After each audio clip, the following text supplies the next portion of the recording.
아줌마지가 예. 앞에 물에 떠내려가서 지금 사라져버려 실종돼버렸니? 실종적으로 마시고요? 이 물에 있을 거기 저기 주민들이 저희는 지금 다른 데인데 예. 거기 저기 주민이 저희한테 전화 주셔가지고 해. 지금다. 검목로 쪽에 예. 지금 차가 물에 잠겼거든요. 그러면요, 차에서 나와가지고 안전한 지역 차만 내버려두고, 차 버려요? 예, 차를 버리고 우선 나오세요. 그거 제가 나와요? 예, 예.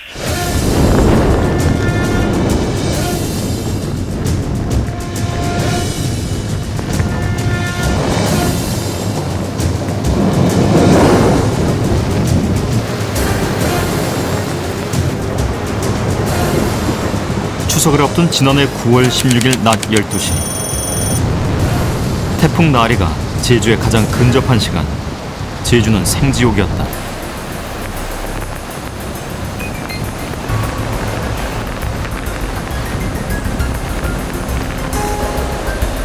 중심 초속 48m의 강패, 시간당 100mm의 집중호우.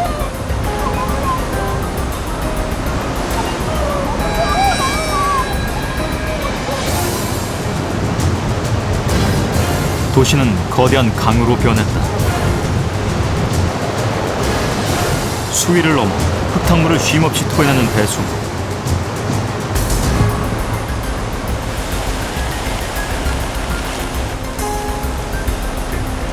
제주 시내를 관통하는 주요 4대 하천은 일제히 범람했다.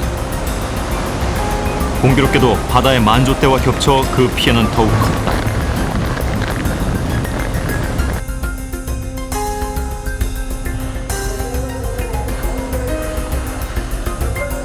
지하로 밀어닥친 물은 생사의 갈림길이었다.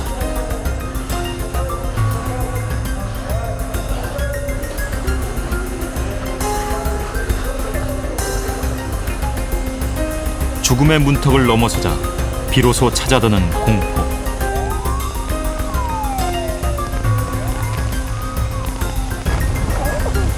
여보세요?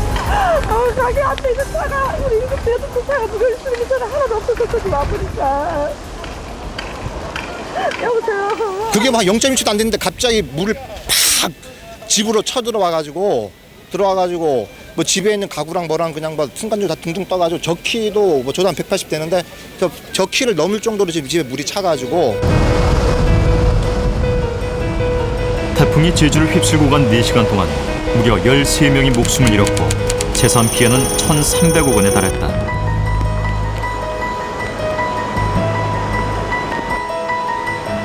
(2007년 9월 16일) 이날은 사실상 제주 방제 시스템의 사망일이었다.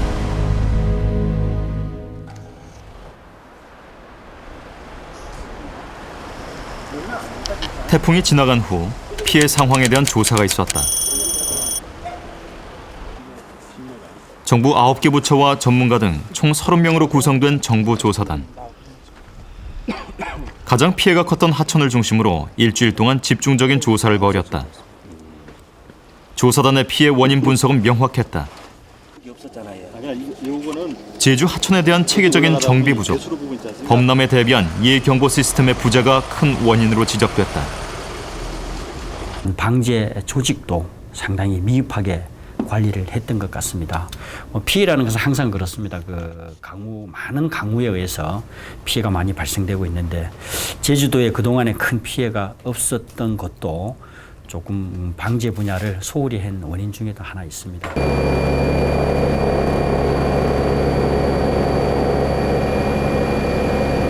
제주에는 140여 개의 크고 작은 하천들이 흐른다.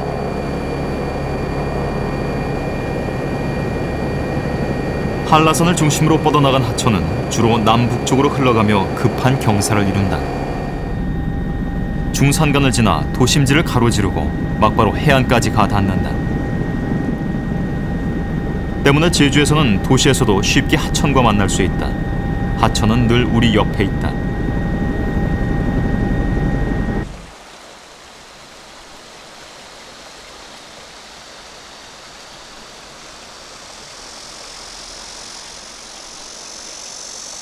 물줄기를 따라가며 넉넉한 그늘을 만들어주는 울창한 숲과 물소리. 옛부터 제주에서는 이런 하천을 내 또는 내창이라 불렀다. 물 흐르는 계곡은 더운 여름이면 일찍부터 피서객들 차지다. 피로에 지친 사람들은 이곳에서 여유와 휴식을 찾는다. 시원하고 맑은 공기. 하천이 아니면 줄 수 없는 자연에서만 얻을 수 있는 즐거움들. 하천은 늘 이런 모습으로 사람들에게 활력을 불어넣는다. 인간과 하천의 평화로운 소통이 이루어진다. 네, 물도 좋고 소리도 좋고 나무 냄새도 좋잖아요. 도시에 있으면 이런 걸 잘 느끼지 못하는데 일단 여기 나오면 그런 것도 느낄 수 있으니까 좋은 것 같아요.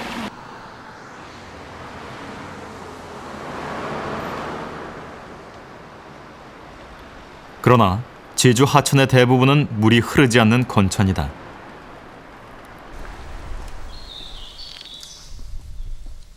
상류에서 모습을 드러냈다가도 땅속으로 곧 스며들면서 지하수로 존재한다. 아예 가뭄이 온다거나 어떤 날은 또 어떤 날은 집중호우를 때린다거나 이 하천에서 물을 볼 수 있는 것은 비가 온 직후 며칠에 불과하다. 이제 가뭄은 뭐 독수로도 이제 집중호우 왔을 때 지하수 형태로 숨어있던 물들은 해안 부근에서 솟아난다. 이를 용천수라 한다. 용천수는 제주인의 귀한 생활용수였다.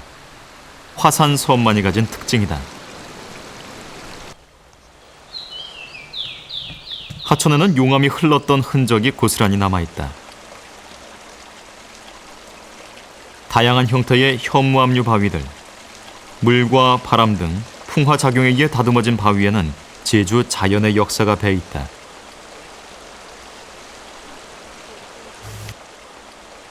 제주 하천만이 갖는 독특한 아름다움의 근원이다.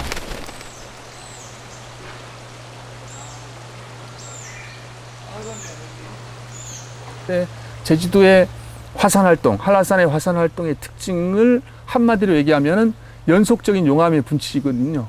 수많은 오름에서 용암이 분출하면서 곶자왈도 만들어지고 지하에는 공동이 생겨가지고 용암 동굴도 만들어지고 이런 특징입니다. 그래서 하천에서 보게 되면은 그야말로 제주도에서 가장 많은 현무암 같은 용암으로만 되어 있습니다.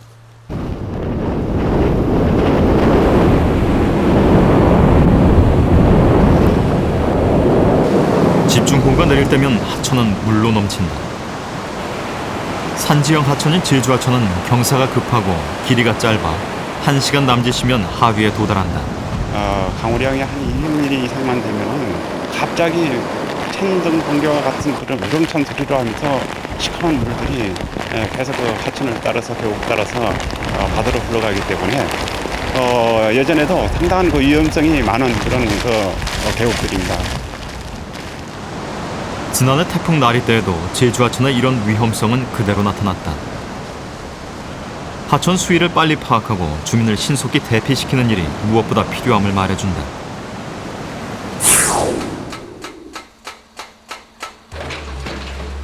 제주시 외도동의 한 하천. 굴삭기 등 중장비가 투입돼 대대적인 하천 정비를 하고 있다.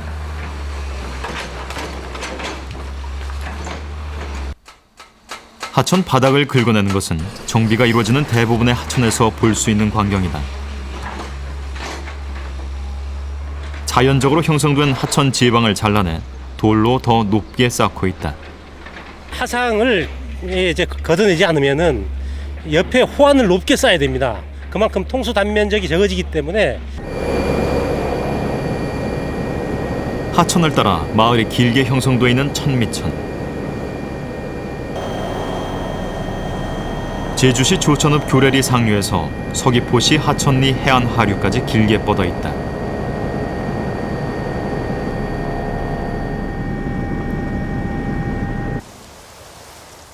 천미천 주변은 침수가 잦다.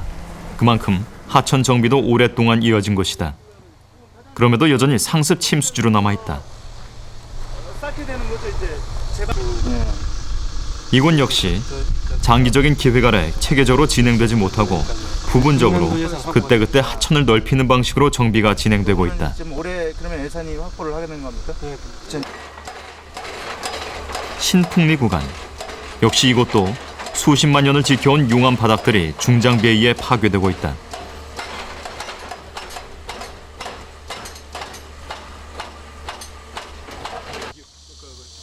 자연적으로 형성된 이 하천 바닥은 물 흐름만을 고려해 모두 평평하게 깎여질 계획이다. 그런 의미에서 하천 평탄화 자체가 일시적인 효과는 있을지 몰라도 곧바로 직하류에는 그게 홍수 정체의 장소가 옵니다. 그건 범람이 될 수 있겠고요. 그 주변에는 또 다른 그 호환이라 그러죠. 제방 옆에 손실 우려가 있다는 거죠. 그걸 충분히 감안한 설계가 특히 제주도에는 필요하다는 얘기입니다. 특히 제주도에는 강원도나 경상북도에서 하는 그런 식의 하천 정비는 해서 안 된다는 얘기입니다. 물 흐름은 원활해지나 유속이 빨라져 하류에 큰 피해를 줄 수 있다는 말이다. 선진국들은 하천을 직선화하거나 평탄화하는 방식을 버리고 자연을 살린 방식을 찾아 효과를 보고 있다. 옛날 우리가 부정시했던 거부했던 이 하천 울퉁불퉁한 이런 개념을 거꾸로 만들고 있습니다. 수제라는 기법도 도입을 하게 되고요. 일부러 인공 여울도 만들고 합니다. 그거는 무슨 얘기인가 하면은 상류에서 발생한 홍수의 유랑의 힘을 줄여서 하류까지 끌고 내려오는, 우리가 쉽게 봐서 금강산의 비룡폭포 계곡이라든지 설악산 계곡에서 보는 소가 있고 여울이 있고 그런 시스템을 도입을 한다는 얘기죠. 성읍 민속마을의 침수를 막기 위해 기존 하천 옆으로 만든 인공방수로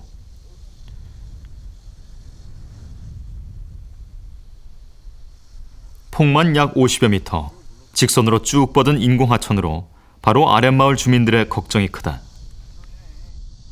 성읍리에서 그 자연 방수로가 아니고 인공 방수로를 확장하다 보니까 그 밑에 있는 저희들 마을에는 그 뚝이 싸더라도 뚝이 물어날까 그게 걱정스러워 가지고 염려는 많이 하고 있습니다. 지금 현재는요. 군데군데 옛 모습이 남아있는 천미천. 제주 고유의 하천 모습은 이제 사라질 위기에 처해 있다. 그 설계사들이 오시는 분들이, 컨설팅 회사에서 오시는 분들이 보니까 지방 분들이 아니고요. 그 다 외래 분들이 오니까 그 제주도의 실정에 맞는 기술이 용역이나 그 설계를 해주는 분들이 좀 안 계십니다. 저희들은 그게 좀 타당성이 없다고 좀 생각을 해지거든요.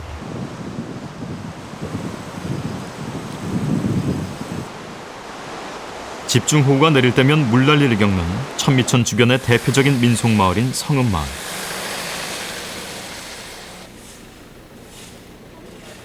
이 같은 물난리의 문제는 하천 정비 방식에만 있지 않다. 정비 기본 계획조차 제대로 수립되지 않은 데다 그나마 수립된 계획도 열악한 지방 재정을 핑계로 임시 처방으로 일관하고 있다. 이 속에서 크고 작은 홍수 피해들이 계속적으로 발생하고 있는 것이다. 이 마을이 갖는 문화적인 상징에도 불구하고 해마다 되풀이되는 홍수 피해는 하천 정비의 문제점을 고스란히 보여주고 있다. 이런 상황에서 점점 강해지는 호우에 대비한 하천 정비는 생각조차 해볼 수 없는 것이 당연하다. 이 사업을 추진하려면은 사업비가 있어야 되는데 그 예산 확보하는 것이 제일 문제점이고, 그 예산이 확보가 안 됐을 경우에는 이미 공사했던 부분하고 안 된 부분에 대해서는 재해가 발생할 수밖에 없는 그런 현실적인. 하천 치수가 겉도는 사이 하천의 유출량은 더 많아지고 있다. 중산간 개발이 큰 원인으로 지목된다.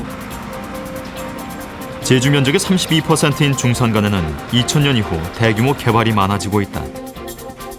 최근 5년 동안 산지 전용 허가 면적만 1465만 제곱미터, 서귀포 월드컵 경기장의 627배에 달한다. 초록의 풀빛이 아름다운 한라산 중산간. 이곳의 가치는 아름다움에만 있지 않다. 제주의 생명수인 지하수 함양대다. 그러나 개발로 인한 숲과 초지 면적의 감소는 빗물을 흡수하는 자연적 투수 기능을 떨어뜨려 지표수의 증가를 가져오고 있다. 중산가를 개발함으로 인해서 지표는 평탄화가 되고 나무가 사라지게 됨으로써 내린 그 빗물들이 지하로 침투되는 양보다는 일시적으로 모여서 지표면을 따라서 내려가는 물의 양이 많아진다는 것입니다. 이렇게 지표면을 따라서 내려가는 물의 양이 많아지게 되면 유속이 빨라짐으로 인해서 해안 저지대에 도달하는 시간이 짧아지고 많은 그 피해를 가져올 수 있습니다. 해안 마을인 김영리. 침수 피해는 없던 이 마을도 지난해 태풍에 난데없이 큰 피해를 입었다. 그날의 일은 아직도 생생하다. 이 속으로 다 오바이 터는 거란 물이에. 거기 다 열려. 주민들은 궁여지책으로 배수로를 만들었다. 대형 배수로가 필요한 만큼 물이 마을로 몰리는 원인을 주민들은 산간 개발 때문이라고 말하고 있다. 마을 위쪽 곶자왈 지역이 개발되면서 물길이 왜곡되고 있다는 것이다. 하천이 형성되어 있다는 것은 스스로 물 빠짐이 굉장히 좋다는 얘기거든요. 물 빠짐의 흐름을 이제 막아버리면은 아무래도 한쪽으로 이제 물이 집중적으로 모일 수 있고 그 모인 물이 어떤 한 물 고랑을 이루면서 충분히 하천을 만들어서 올 수 있다고 봅니다. 물 빠짐이 좋은 곳이었는데 개발되면서 지대가 낮은 마을로 물이 몰린다는 말이다. 실제로 지난해 태풍 당시 마을 위쪽 골프장의 배수 공사가 늦어지면서 상당량의 빗물이 마을로 흘러들었다. 골프장에서도 이러한 사실을 확인할 수 있었다. 어차피 우기 거의 끝난 후기에 해가지고 우리가 좀 방심한 것도 있습니다. 해가지고 이것도 수량도 오버플로 되는 것에 이물량만 받고 우리가 처음에만 받고 나중에 우리가 긴급 공사한 다음에 일부러 바꿔놨 다시 우리 쪽 안을 꺾어놨거든요. 처음에 우리가 첫날 정도만 좀 흘러가고.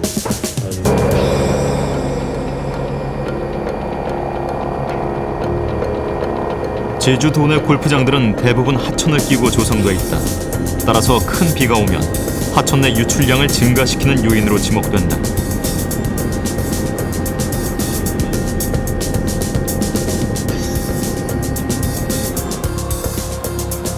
골프장은 산지 전용 허가 면적 중 가장 많은 면적을 차지하기도 한다. 골프장으로 사라지는 산림 면적이 그만큼 많다는 말이다. 제주 도내에서 현재 운영 중인 골프장은 24곳. 승인됐거나 절차를 밟고 있는 곳까지 다 포함하면 무려 36군데나 된다.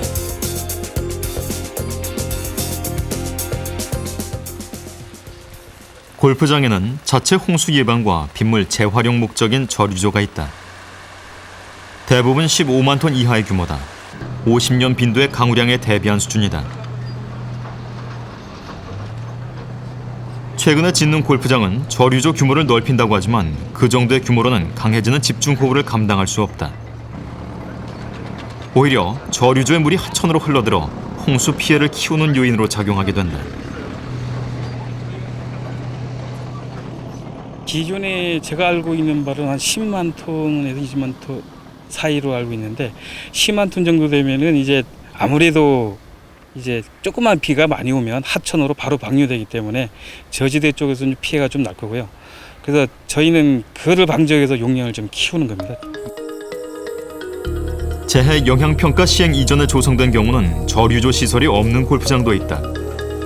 더 큰 문제는 이 골프장들이 제주 시내 4대 하천의 상류에 위치해 있는 것이다. 중산간을 중심으로 거미줄처럼 얽힌 도로만. 요즘도 도로공사 현장은 쉽게 볼 수 있다. 시원하게 뺀 도로는 물길을 왜곡해 하류 유출을 늘리는 또 다른 주범이다. 아스콘이 토양을 대체한 도로는 빗물을 하류로 곧장 흘려보내는 고속도로 역할을 한다.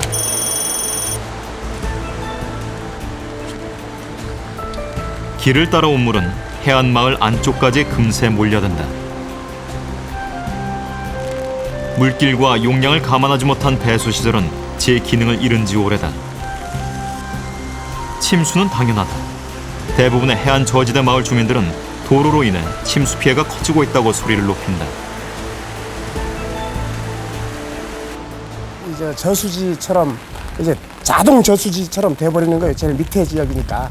그래서 이제 넘치는 물은 전부 다 방 안에까지 다 들어가는 거예요.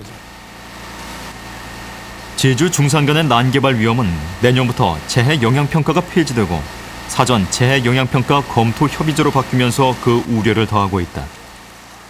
최근에 농업진흥지역 지정 해제 같은 이러한 어떤 대규모 조치들이 이어지고 더구나 환경영향평가, 재해영향평가 제도 같은 제도적 장치들이 축소 또는 폐지되었을 경우에 중산간은 그야말로 방치 상태에 놓여질 가능성이 있고 이것은 비록 이명박 정부가 이런 추세로 간다 하더라도 제주도 입장에서는 오히려 거꾸로 특별법을 통해서 이걸 보호하고 규제할 수 있도록 하는 그러한 강화된 내용을 시급하게 마련하지 않으면 향후에 태풍나리와 같은 그러한 어떤 엄청난 재해를 또다시 충분히 맞을 수 있다라고 하는 것입니다. 지난해 태풍나리는 제주 하천 치수의 한계와 문제점을 여실히 드러냈습니다. 그래서 대안으로 제시된 것이 유역 종합 치수 계획입니다. 하천 중심의 단순한 선 개념에서 벗어나서 유역 전반, 그러니까 상류에서 하류까지 그리고 그 주변을 다 아우르는 면 개념의 통합 치수를 도입하겠다는 겁니다. 제주도는 지난 1월 말 5억 원을 들여 유역 종합 치수 계획 용역을 발주하고 우선 시급한 제주시 주요 4대 하천의 치수 방안을 내놨다. 도심지를 관통해서 흐르는 이 하천들은 태풍 나리 때 큰 피해를 입으면서 주민들의 원성이 특히 높았다.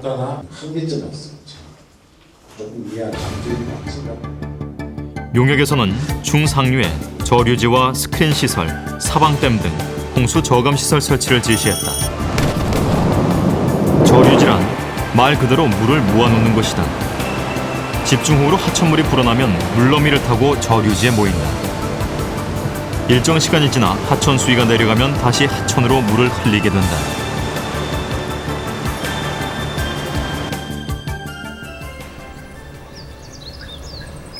지난해 태풍 피해가 컸던 한천의 상류지역. 하천에 바로 인접해 있는 농경지를 매입해 이곳에다 44만 3천 톤 규모의 저류지를 만들 계획이다. 가르쳐보세요, 손으로 이쪽으로. 이것도 구석부터입니까? 하류로 유입되는 물의 양을 상류에서부터 줄여 범람을 원천적으로 막겠다는 계산이다. 지금 했던 게 여기입니까? 지금 여기가 4번입니다. 잠깐만, 이걸 어떻게 저거 접어도 이런 저류지가 한천에만 2개. 7만 9천 제곱미터. 제주시내 4대 하천을 따라 11개가 설치될 계획이다. 저류 용량은 160만 6천 톤. 사업비 총 350억 원이 투입된다. 이거는 이제 태풍 나리가 취재팀은 저류지의 홍수 저감 효과를 모의 실험을 통해 알아보기로 했다. 앞으로도 아마 굉장히 많이 실험 대상 하천은 복개 구간이 길어 상대적으로 범람 위험이 큰 병문천을 선택했다. 저류 용량은 용역에서 제시한 59만 톤보다 7만 톤이 많은 65만 톤으로 설정했다. 태풍 나리가 발생했을 때 범람 태풍 나리 때와 같은 강우량. 저류조 설치 전보다는 줄었지만 하류 지역은 여전히 홍수 피해에서 벗어나지 못했다. 침수 면적은 강우 빈도가 낮아질수록 좁아지긴 했지만 현행 하천 설계 기준인 50년 빈도에서조차 범람을 다 막지는 못했다. 실망스러운 결과다. 계획된 저류지 규모에 대한 철저한 검토가 필요해 보인다. 모든 재해, 특히 이제 50년 빈도 정도의 재해도 감당한다는 것이 어렵다 이렇게 판단이 되었습니다. 그래서 하류 지역에는 그 지역 내 저류에 대한 어떤 검토와 상류 지역에는 침투를 고려한 어떤 소규모 시설들을 추가적으로 검토해야 할 필요가 있겠다 이렇게 판단됐습니다. 저류지 효과는 위치에 따라 달라질 수 있지만 위치 선정이 제대로 됐는지 의심을 갖지 않을 수 없다. 수해 방지 정책 자문위원회조차 중간 용역 회의를 단 한 차례 열었을 뿐 가장 필요한 현장 답사조차 하지 않았다.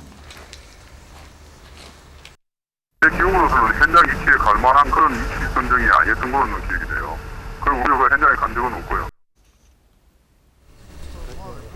이러다 보니 저류지 설치에 따른 환경 영향 검토는 지쳐두고서라도 위치 선정부터 우려의 목소리가 나올 수밖에 없는 상황이다.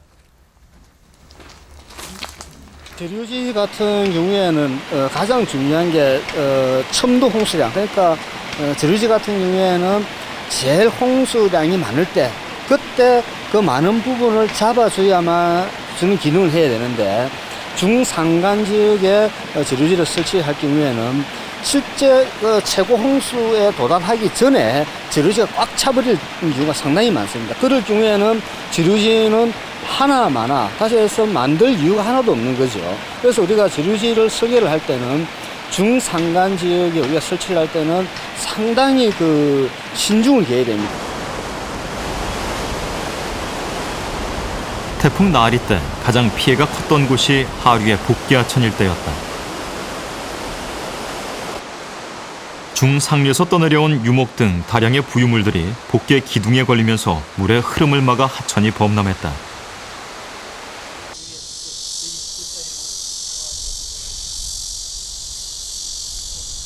제주 도내 4개 하천 중상류. 14곳에 설치한 스크린 시설은 부유물을 중상류에서 차단함으로써 하류에서 물 흐름이 방해받지 않도록 하는 시설이다.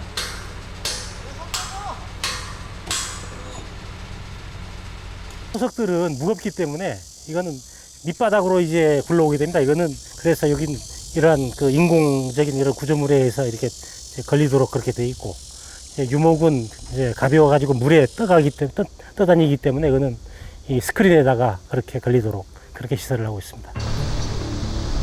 문제는 부유물이 계속 쌓여 물 흐름이 차단됐을 경우다.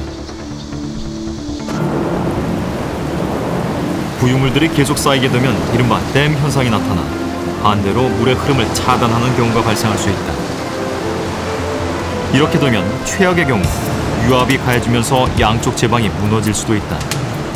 이런 굵은 돌이 육지 돌보다 가볍기 때문에 직접 바로 스크린에 악영향을 줄 수 있기 때문에 제주도에서 스크린 시설을 하게 된다면 다른 육지와 달리 충분히 여러 가지를 감안해서 보강 대책을 강구해야 된다고 저는 보고 있습니다. 하지만 용역에는 이와 같은 위험 분석은 물론 대책도 전무하다. 제주처럼 산지형 하천을 이루는 강원도. 그러나 지질 특성상 산사태가 자주 일어난다. 지나가던 차도 산사태로 흙더미에 묻혔다. 건물도 무사할 수 없을 만큼 무시무시하다. 강원도에서도 특히 산사태가 많은 인제 지역의 하천을 찾아가는 길. 큰 하천의 지류를 따라 올라가자 경사길이 펼쳐지면서 멀리 사방댐들이 보이기 시작한다. 강원도 인제군 내에만 이 같은 사방댐들이 150여 개나 설치되어 있다. 주 목적은 산사태로 발생하는 토사를 막아 하류에 영향이 없도록 하는 것이다. 이 댐들은 2년 전 여름 집중호우 피해 이후에 주로 설치됐다. 하지만 위치 선정에서부터 문제가 발생해 제 역할을 못하고 있다. 우선순위가 산사태 위험이 충분히 발생이 예견되고 그 산사태로 인해서 인명피해라든지 농경지 피해가 발생되는데 우선 사방댐을 설치를 해야 되는데 일반적으로 우리가 사방댐을 설치한 데를 보면은 그냥 말 그대로 계곡에다가 사방댐을 설치해 놨는데 다시 해서 보호해야 될 대상이 없다는 거죠. 사후 관리는 더 큰 문제다. 설치된 지 1년 만에 벌써 토사와 잡석으로 차버렸다. 하지만 지형적 여건 때문에 현장 접근이 쉽지 않고 행정당국의 관리마저 소홀해지면서 그대로 방치되고 있다. 용역 단계에서부터 제시되어야 하는 사후 관리 방안은 어디에서도 찾아볼 수 없었다. 이것이 1, 2년 지나고 나서 이렇게 꽉 차버릴 경우에는 전혀 사방댐이 있어야 될 이유가 없다는 거죠. 그러니까 그 정도 우리가 토사를 잡기 위해서 2, 3억씩 들여서 이런 사방댐을 만든다는 것은 경제적으로도 바람직한 방안이 아니라고 판단을 하고 있습니다. 제주에서도 올해 안에 한천 2곳과 산지천 1곳에 사방댐을 설치하려 하고 있다. 산사태로 인한 토사 방지가 주 목적인 사방댐. 과연 제주 하천에 적합한 것인지 전면적인 검토와 수정이 필요하다. 태풍 나리 이후에 제주도가 추진하고 있는 하천 치수 정책의 방향은 중상류에서 유출량을 줄여서 하류의 범람을 막겠다는 겁니다. 그러나 하류 범람의 주 원인 가운데 하나인 복개 하천은 이렇게 철거하지 않고 그대로 둠으로써 이번에도 땜질식 처방이라는 비난을 면하기 어렵게 됐습니다.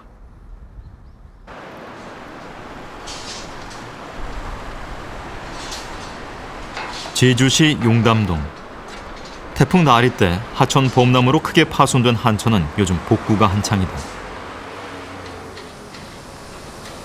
파손된 교량을 다시 설치하고 있다. 한천의 전체 복개지는 모두 380m. 그 가운데 파손된 80m만 철거된다. 철거된 부분은 교량으로 대체될 예정이다. 원활한 통수를 위해 교량 기둥수를 한 줄로 줄이고 있다고 한다. 그러나 복개 구간은 여전히 많은 기둥들이 남아있다. 또다시 피해가 우려된다. 하지만 용역 보고서는 이곳을 포함한 복개 구조물의 철거를 장기적인 과제로 슬쩍 미뤄버렸다. 대체 도로 확보가 현실적으로 불가능하다는 이유에서다.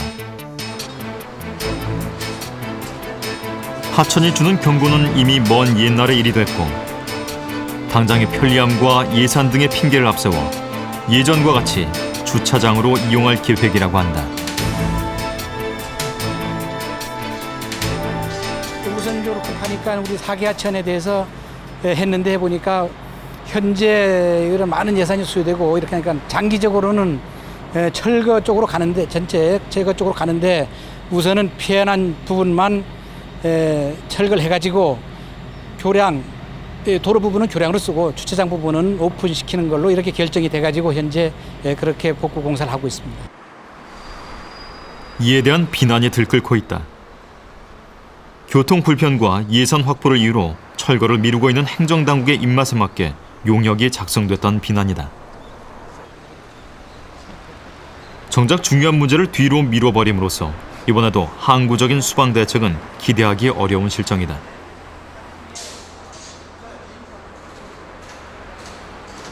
태풍 나리와 같은 피해가 한 번 더 발생할 수 있는 가능성이 매우 큽니다. 왜냐하면은 문제의 원인은 하천 복개였지 저류조가 없다든지 사방댐이 없다는 게 그게 문제가 아니었습니다. 중요한 거는 도심부의 하천 복개로 인해서 침수가 커졌다는 겁니다. 그렇기 때문에 하천 복개를 지금 당장 철거하는 것이 우선입니다. 그런데도 행정당국은 한술 더 떠 복개 병문천의 경우 탑동 매립 이익 환수 사업이라며 200여 미터를 더 복개 도로로 이용한다는 계획이다. 하천 방제에 관심이나 있는 건지 의심과 비난을 자초하는 형국이다. 사실 하천 복개는 1990년대 초 개발 위주의 정책이 나온 부작용 가운데 대표적인 사례다. 당시 복개로 인한 문제가 충분히 예상됐음에도 주민 편이란 미명 아래 강행됐고 결국 주민 생명을 위협하는 상황까지 이르게 됐다.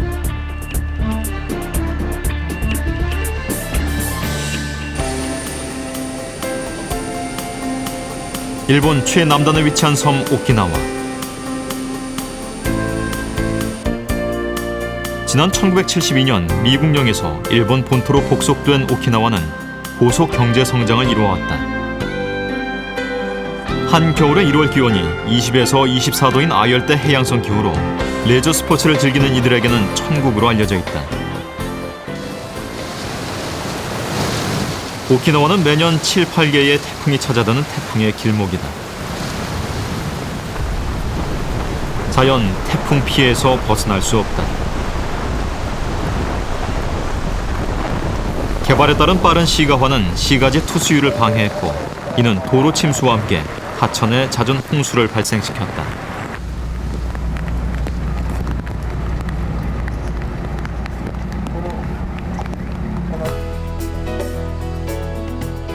그래서 시도한 것이 댐 중심의 홍수 저감 대책이었다. 가뭄에 대비한 물자원 확보 측면도 컸다. 오키나와에는 북부를 중심으로 모두 10여 개의 댐이 건설돼 있다. 나하시 도심에서 차로 15분 거리에 위치한 긴조댐. 나하시를 중심으로 통구하는 지방하천 아사토천의 치수를 위해 지난 2000년까지 13년에 걸쳐 만들어졌다. 높이 19m에 총 저수용량이 51만 톤, 유효 저수용량 47만 톤에 이른다. 평소에는 주민의 산책로가 되는 등 친환경적으로 조성해 주민들에게 사랑을 받고 있다. 作る前は下流域で浸水が結構あったんですけども、近所ダムできてからはそれがなくなっております。で近所ダムのもう一つの機能としてましては、近所ダムにためた水を下流河川の水質保全や生物環境保全のために一定量投げしております。 하지만 지난해 8월 하루 340mm의 비로 나하 시내 하천이 범람했다. 댐을 건설하면서도 인구가 밀집된 하류 지역의 토지 매입이 늦어져 하류 주변 하천 정비가 지지부진했던 것이다.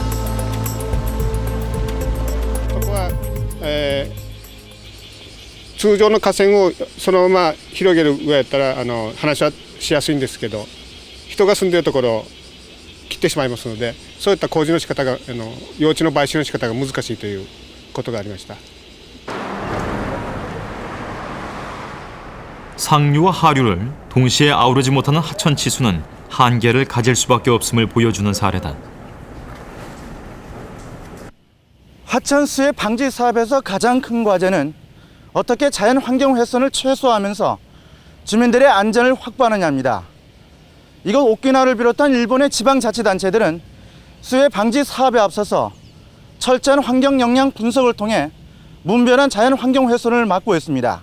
특히 친환경 정비 사업인 다자연 하천 만들기를 통해서 주민들의 안전을 확보하고 하천 일대를 주민들이 쉴 수 있는 공간으로 바꿔놓고 있습니다.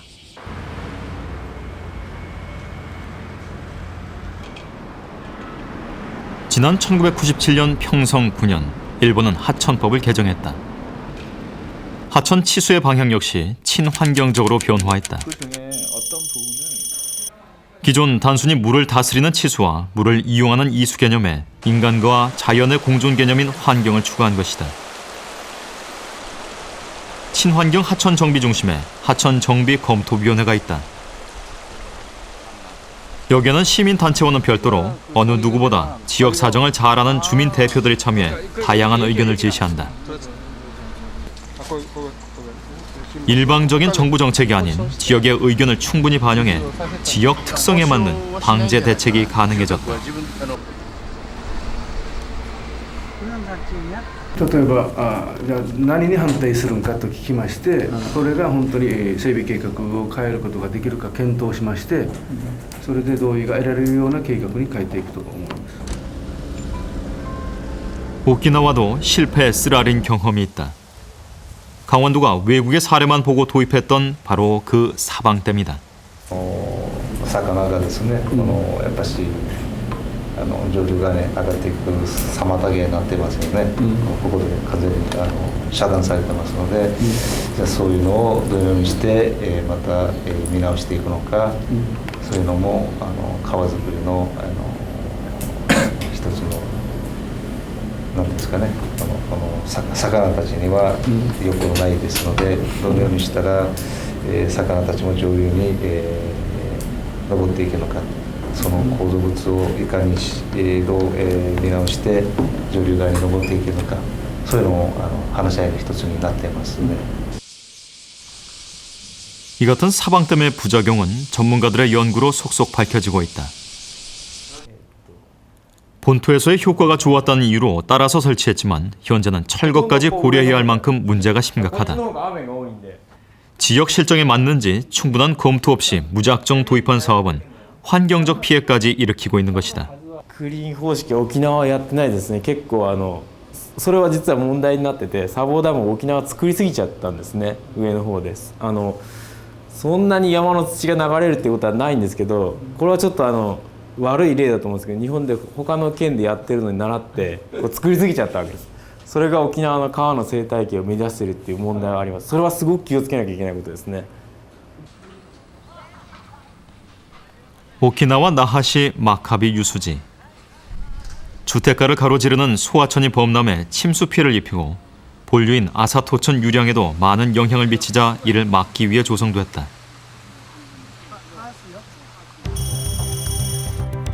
세 개의 칸으로 된 이 유수지는 첫 번째 칸에 물이 가득 차면 두 번째 칸으로 넘어가고 이 칸이 가득 차면 다음 세 번째 칸으로 넘어가면서 홍수를 조절하게 된다.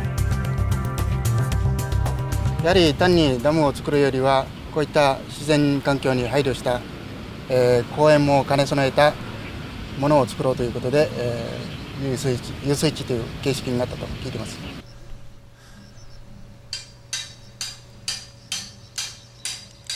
평소에는 주민들의 공원으로 이용되지만 많은 비가 내리면 총 6만 9천 톤의 물을 가둘 수 있는 유수지. 주민들은 유수지 효과에 크게 만족한다. 前はね、この辺なんかお家だったんですよ。田んぼとか。それで雨降りはもうみんな浸水して、それでなんか遊水地作ってるみたいですね。 자연을 거스르지 않고 만든 유수지를 통해 주민들은 인간과 자연의 공존 법칙을 배운다. 친환경적인 유수지는 제주 시내 도심에도 충분히 적용 가능한 시설로 주목된다. 이 막가비 천유역에 설치한 유수지는 굉장히 제주 지역의 적용성이 높다 이렇게 판단되고요. 지금의 이 구조를 보면 1단계, 2단계, 3단계로 구성되어 있는데 1단계는 아마 주로 관리용으로 해서 거대 부유물이라든가 침사지 기능을 아마 동시에 수반할 수 있도록 이렇게 했을 것 같습니다. 다만 이제 이 1단계에서 우리 제주 지역은 침투 기능이 굉장히 우수하기 때문에 그 침투 기능을 충분히 살릴 수 있는 1단계 유수지를 만들고 그리고 2단계와 3단계는 잔디시설이라든가 이런 놀이시설을 동시에 수반함으로써 아마 이 저수지보다도 더 훌륭한 홍수 기능을 담당할 수 있는 저류시설을 만들 수 있을 것으로 판단됩니다.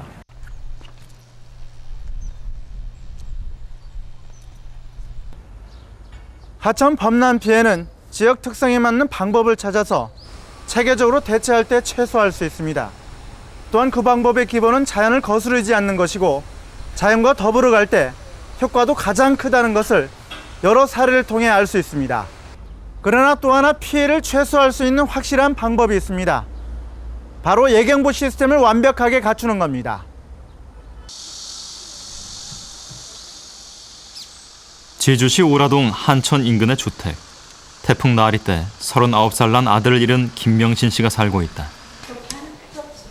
당시 순식간에 급류가 밀려들자 자신은 나무에 매달렸지만 아들은 끝내 급류에 휩쓸렸다. 우리 애가 떠내려가고 있었어요 그때. 근데 저쪽으로 또 얼굴을 돌릴 수 있는데 내 쪽으로 얼굴을 돌려가지고요. 눈은 떠 있는데 초점이 없는 눈. 그때 그냥 그 느낌이 그냥 지금 후회되는 게 하느님 정말 우리 아이 정말 도와주시오 이렇게 하는 말이 속에서만 내들고 안 나왔어요. 당시에 굉장히 악몽 같은 시간. 자식을 잃은 지 어느새 1년. 그날의 일만 생각하면 원망과 분노에 목이 메인다. 150mm, 200mm가 아닙니다. 500mm. 하늘이 뚫린 것 같은 정말 엄청난 양의 물이 쏟아지는 적이 뭐니까 이렇게 강조하면서 대피하라고 그냥 한마디만 했으면은요. 적어도 내 아들은 안 죽었죠.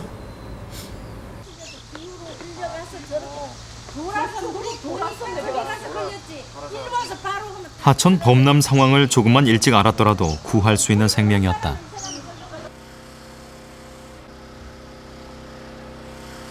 제주시 외도동 월대촌에서도 조립식 건물이 통째로 급류에 휩쓸리면서 두 부부가 생명을 잃었다.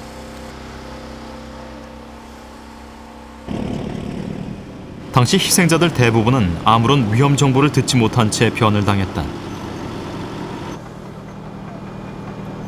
알려주든가 피신을 하라든가 어떻게 그런 뭐를 했으면은 우리 같은 사람은 좀 일찍이라도 피신했을 거 아니에요. 아무런 연락이 없고 사람이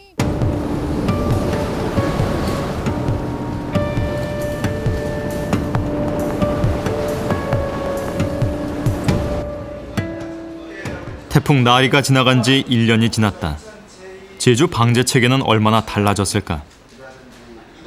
제주시 주요 4대 하천에는 CCTV가 10몇 대 설치돼 호우시 하천 수위를 파악한다. 그러나 태풍과 같은 악천후 속에서 얼마나 효과를 볼 수 있을지 아직은 물음표다. 주민의 안전을 책임지기에는 한계가 있어 보인다.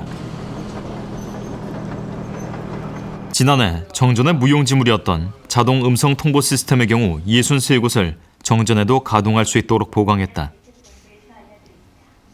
사전 점검하여 피해가 발생하지 않도록 방제 사무실의 위험 경보는 정전과는 관계없이 주민에게 전달된다. 하지만 이 같은 무정전 시스템도 전체적으로 보면 29%에 불과하다. 중요한 자동 우량 경보 시스템 설치는 예산 등을 이유로 뒤로 미뤄졌다. 산에 많은 강우량에 의해서 상류 지역부터 물이 흘러내려오면은 하류 지역에 주의하도록 이렇게 자동 음성 통보 시스템을 통해서 이제 방송도 하고, 그래서 상류 중류 지역의 홍수량과 하류 지역의 홍수량을 파악하면서 경계나 대피 방송을 할 계획입니다.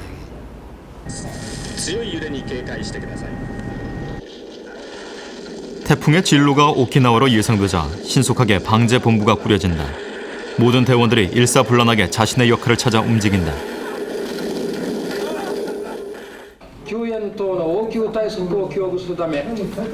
대피가 필요한 시점이 오면 준비된 매뉴얼에 따라 주민에게 신속히 연락하고 주민들은 안전한 곳으로 대피한다. 모의 훈련 과정이지만 한치의 오차도 없이 진행된다.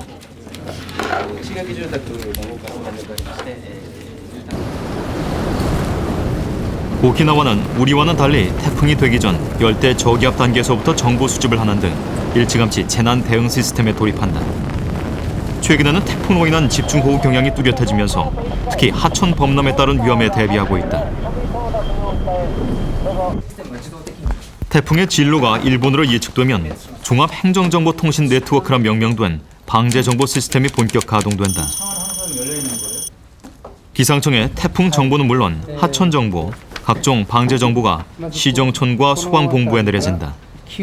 대피가 필요하게 되면 모의 훈련과 똑같이 일사불란하게 주민 대피는 이루어진다.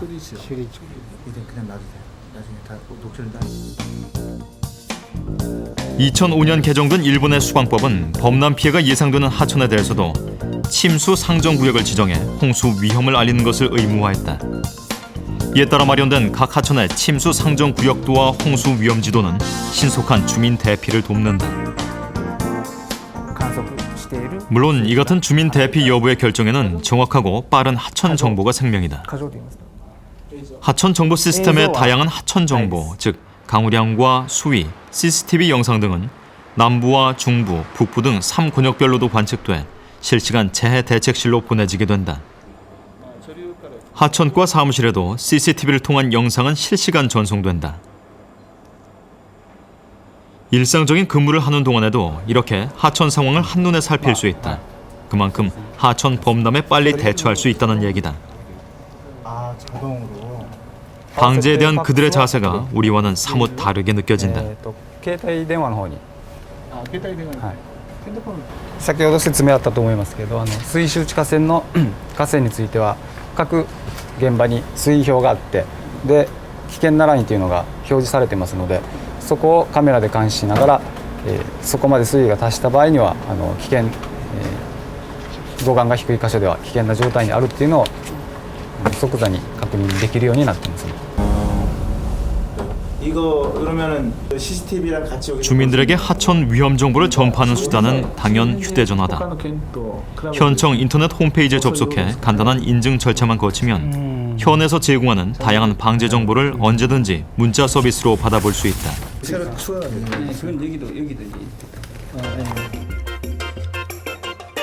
나하시가 올해 전체 13만 가정에 배포한 생활정보책자.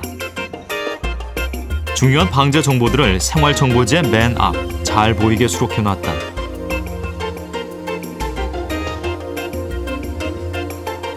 책자에는 나하시를 10개의 구역으로 나누어 각 구역의 대피 장소를 꼼꼼히 표시해놓았다. 평소 오키나와의 주민 대피 계획이 얼마나 철저한지 보여준다. 주민들은 위험 상황에서의 수칙을 잘 알고 있다. 대피 장소도 역시 위험 단계별로 지정해 놨다. 市を4つの地域に分けてます。大きくですね。でその各地域ごとに避難所があります。でこの大雨で洪水があった時とか、それから台風の時、台風に近づいて自分の家が壊れたっていう時はこの小さな避難所にまず行きます。でこれが災害が大きくなるとですね、今度は各小学校の体育館、小中学校の体育館を利用します。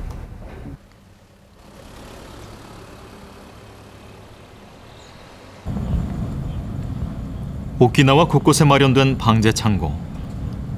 학교 안에 있는 방제 창고엔 한 번에 2만 6천 명이 먹을 수 있는 비상식량이 준비돼 있다. 재난 시에 발생할 수 있는 모든 응급 상황에 대비한 물품들도 비치돼 있다. 상자 하나를 꺼내서 안을 살펴봤다. 상자 안에는 장기 보관이 용이한 건빵이 깡통에 차곡히 들어있다. 長期保存が効くっていうのが一番ですね。商品によっては3年とかというのもやっぱりあったりするんですけど、限られた予算の中でやはり消費期限が長いものをやっぱりどうしても優先的に見てしまうという感じですね。 하지만 한정된 예산으로 비축의 한계를 보이자 최근에는 새로운 아이디어를 냈다. 備蓄が難しくなっています。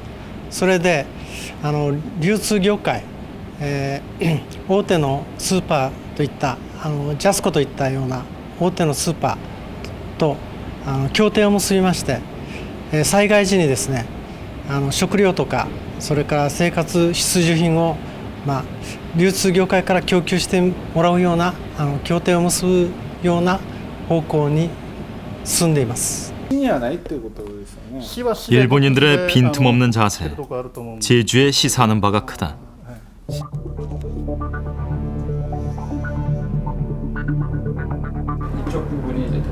태풍 나리에 가공할 위력.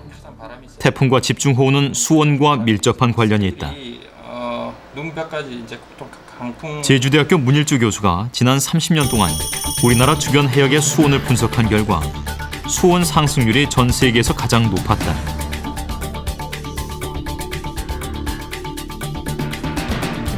주변에 있는 물이 온도가 상승을 하고 있기 때문에 그만큼 수증기가 많이 대기 중에 공급이 된다는 얘기죠. 즉 결국 많아진 수증기 덕분에 많아진 수증기 때문에 우리나라 주변 해역에 그 비가 이제 점점 그 강도가 세지고 있고 한번 내리면 그 소위 얘기하는 집중호우 같은 게 더 많이 이제 발생한다는 거죠. 실제로 지난 57년 동안 제주 지역의 연간 하루 강우의 최고치는 가파르게 증가해 이 같은 주장을 뒷받침하고 있다. 기후 변화로 강한 태풍이 많아질 수 있다는 경고다. 복구 중심의 방제 정책을 예방 중심으로 하루빨리 전환하게 하는 이유다. 이제 무엇보다 중요한 거는 구조물질 대책만으로 이렇게 이제 커져가는 그런 집중호우를 갖다가 막을 수는 없거든요. 그래서 어떻게 사람의 피해, 인명 피해를 줄일 것인가. 그래서 가장 중요한 거는 이제 주민 대피 체계를 좀 확립하는 거. 이번 작년 그 태풍 나리 때도 마찬가지지만 사실상 그 예경보 시설 자체도 없거든요. 그러니까는 그걸 알려줄 수 있는 정보 전달 체계도 안 돼 있고, 그래서 일단은 그런 정보 전달 체계, 그것도 이제 서로가 쌍방향을 주고받을 수 있는 정보 전달 체계, 그다음에 예보 시설 이런 것들을 좀 확충을 해야 될 필요가 있고요. 그 신속한 대비나 그런 어떤 비구조적인 시스템을 갖추기 위해서는 제일 중요한 게 모니터링입니다. 일단 비가 어느 정도 오고 있는지 모니터링이 안 되면 우리가 뭐 대피를 하라 얘기를 할 수도 없는 거고, 그래서 실제로 물이 넘치는 거 보고 대피하라 그러면 그때는 이미 늦은 거거든요. 그래서 이미 이제 상류에서 우리가 비가 오면 그게 하류로 오기 때문에 시간의 차이가 좀 있지 않습니까? 그러면 어떤 상류 곳곳에 어떤 그런 그 강수를 모니터링 할 수 있는, 그리고 하천의 양을 모니터링 할 수 있는 시스템을 곳곳에 갖춰놓고 그걸 이제 실시간으로 그 예측하는 사람을 보고 있으면서 어느 정도 수위가 달아들었을 때 이제 하류 지역에 경고를 주는 겁니다. 그래서 여기 한 일이 없어. 김영 주민들이 숨골 찾기에 나섰다. 어릴 때 경험을 그렇게 하신 거네. 네, 그렇죠. 지난해 난데없는 물난리를 겪으면서 찾아온 변화다. 경작과 도로 개발 등으로 막혀버린 숨골을 찾아 본래대로 되돌림으로써 물길을 터주려는 시도. 평화롭게 흐르던 옛 물길에 대한 기억을 사람들은 잊지 않았다. 그리고 이제 자연에서 해답을 찾으려는 노력이 시작됐다. 그전에는 자동적으로 그 물이 스며들었는데 지금은 그런 게 없고, 왜 그러냐니까 제 생각입니다. 이 도로가 개설된 후에 흙물들이 자꾸 이렇게 고여가지고 밑에 그 승골에 되게 맥히지 않았는가 이렇게 생각하고 있습니다. 수십만 년을 이어온 물줄기 하천. 여유와 즐거움, 동시에 자연의 섭리를 가르쳐주는 장엄한 물줄기. 이제는 김영리 주민들의 지혜처럼 하천 본래 모습을 찾아 돌려주고 더불어 사는 법을 배워야 한다. 그것만이 인간과 하천이 평화롭게 공존하는 길이다.